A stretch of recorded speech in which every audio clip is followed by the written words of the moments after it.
بسم الله الرحمن الرحيم. Surah Al-Anfal is the 8th chapter of the Quran. The name Al-Anfal translates to the spoils of war in English.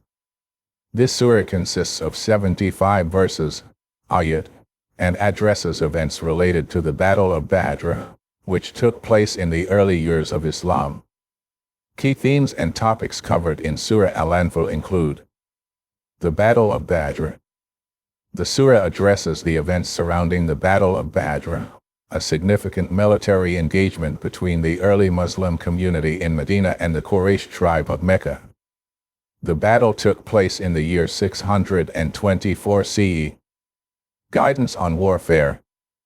The surah provides guidance on the conduct of warfare, including the principles of justice, discipline, and adherence to ethical standards even during armed conflict. Unity and obedience. The importance of unity and obedience among the believers is emphasized, especially in the context of military endeavors. The role of faith in victory. The surah highlights the role of faith, trust in God, and perseverance as factors leading to victory, even when the odds may seem against the believers. Distribution of spoils of war. Guidelines for the distribution of the spoils of war are provided, emphasizing fairness and justice in dealing with the gains obtained during conflict. Prayer and seeking God's help.